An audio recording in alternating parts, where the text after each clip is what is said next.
क्या आप पीएचडी में अपना एडमिशन सुनिश्चित करना चाहते हैं? तो प्यारे साथियों, आपको अपना एपीआई स्कोर मजबूत करना होगा, एपीआई स्कोर बढ़ाना होगा।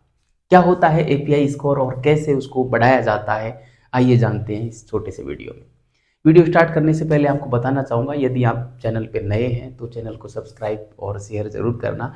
वैसे मैं बहुत कम कहता हूँ शेयर और सब्सक्राइब करने की। आज ऑलरेडी लिख के लाया था कि मैं ये बोलूँगा, ठीक है। चलिए मैं बात करता हूँ एपीआई स्कोर की और कैसे उसको बढ़ाया जाता है। आपको अच्छा लगे तो चैनल सब्सक्राइब करना, वरना कोई दिक्कत नहीं है। आवश्यकता नहीं है कि आप मतलब चैनल देख रहे हैं तो सब्सक्राइब करके ही देखें, ठीक है।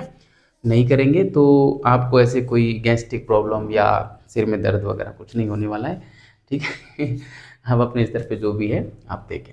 चलिए मैं बात करता हूँ एपीआई स्कोर की। देखो, एपीआई का मतलब होता है एकेडमिक परफॉर्मेंस इंडेक्स, यानी कि आपकी जो एकेडमिक परफॉर्मेंस है वो इंडेक्स कैसी है, वो सूची कैसी है ना। इसमें 10th 12th और जो है ग्रेजुएशन, पोस्ट ग्रेजुएशन, इनकी परसेंटेज देखी जाती है।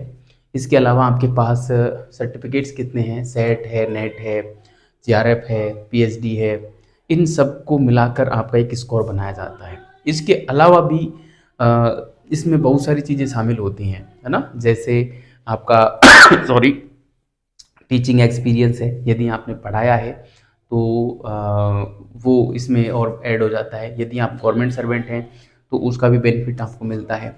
इसके अलावा भी इसमें ऐसी चीज़ें हैं जो इसको ज़बरदस्त तरीके से प्रभावित करती हैं, और वो है सबसे बड़ी बात, रिसर्च पेपर का होना, और एक है कॉन्फ्रेंस का होना, एक है वर्कशॉप का होना, ठीक है।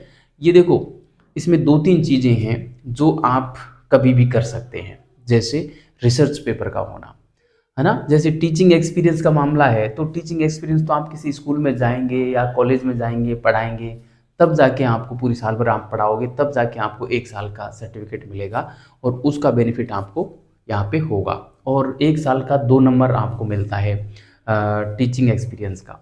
ऐसे ही सॉरी, एक रिसर्च पेपर का आपको 2 मार्क्स मिल जाता है, ठीक है। तो उसकी वजह से भी एपीआई स्कोर काफ़ी मजबूत बन जाता है। और रिसर्च पेपर आप कभी भी लिखें और जो है किसी भी अच्छे से पब्लिशर से आप उसको पब्लिश करवा दें, ठीक है। मतलब कोई भी अच्छा जर्नल होना चाहिए जो यूजीसी लिस्टेड हो या पीयर रिव्यूड में हो, ठीक है। ये पीयर रिव्यूड क्या होता है, यूजीसी लिस्टेड क्या होता है, यूजीसी केयर वाला क्या होता है, रिसर्च पेपर क्या होता है, इसके ऊपर पूरा पर्सनली एक वीडियो मैं बनाऊंगा, क्योंकि इसमें बताऊंगा तो वीडियो बहुत बड़ा हो जाएगा, ठीक है। तो आप रिसर्च पेपर कभी भी लिखें और उसको पब्लिश करवा दें, ठीक है। तो उसके आपको सीधे 2 मार्क्स मिलते हैं।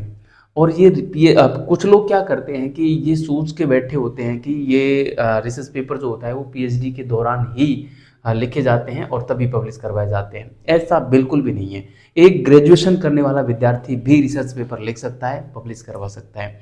पोस्ट ग्रेजुएशन वाला भी करवा सकता है, और मतलब कोई भी रिसर्च पेपर को लिख सकता है ना। रिसर्च पेपर लिखने के लिए आपका जो है दिमाग चलना चाहिए, उसमें कोई योग्यता नहीं रहती कि इतनी योग्यता वाला बंदा ही रिसर्च पेपर लिखे, ठीक है। एक अनपढ़ व्यक्ति भी रिसर्च पेपर लिख सकता है, बशर्ते कि उसका दिमाग काम करता हो, वो कुछ नई चीज सोचने की क्षमता रखता हो, ठीक है।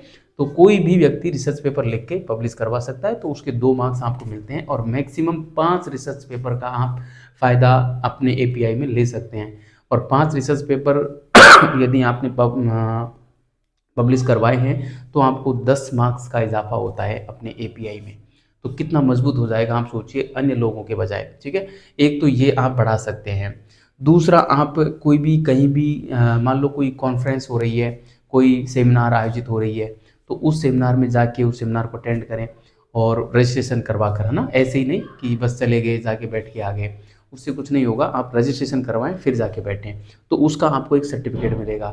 तो उस सर्टिफिकेट का भी आपको जो है ज़बरदस्त बेनिफिट आपके एपीआई स्कोर में होता है।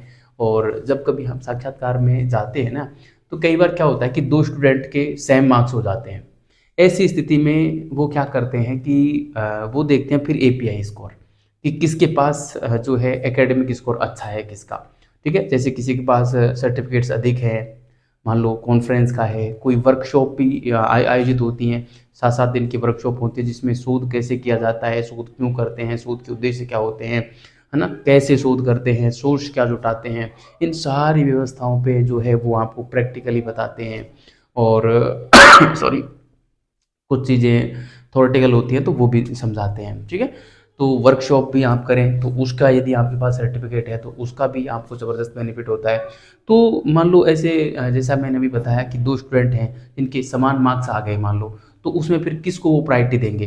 तो उस व्यक्ति को प्रायोरिटी देंगे जिसका एपीआई स्कोर अच्छा है। भले ही एपीआई स्कोर के बाद पीएचडी के जो एंट्रेंस एग्ज़ाम होते हैं या इंटरव्यूज़ होते हैं या एंट्रेंस की जो भी प्रक्रिया होती है उसमें उल्लेख नहीं किया गया हो, लेकिन फिर भी वो आपकी जो एडमिशन प्रक्रिया है उसको एपीआई स्कोर ज़रूर प्रभावित करता है, ठीक है। भाई बेसिक सी बात है, 8-10 सीटें आती हैं, 20 सीटें आती हैं पीएचडी में, और जो फॉर्म्स आते हैं उनके पास 400-500-600 फॉर्म इतने नॉर्मली चले जाते हैं, यकीन मानना, ठीक है।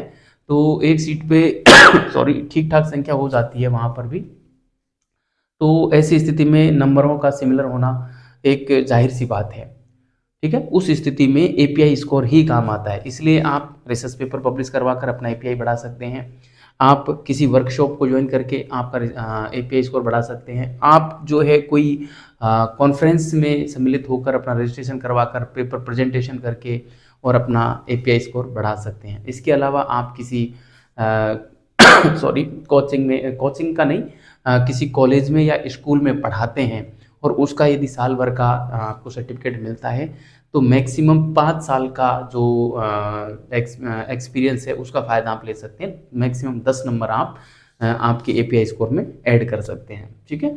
तो ये था प्यारे साथियों एपीआई स्कोर के बारे में, इसको कैसे बढ़ाएं और कैसे नहीं बढ़ाएं। मैं तो आपसे यही सलाह देना चाहूँगा आप लोगों को कि आप रिसर्च पेपर ज़रूर लिखें, चूँकि आपको आगे पीएचडी में एडमिशन लेने जा रहे हैं तो शोध करना है ही, तो क्यों न फिर शोध का एक तरीके से अभ्यास कर लिया जाए और आपका रिसर्च पेपर भी हो जाएगा, आप पब्लिश भी करा लोगे।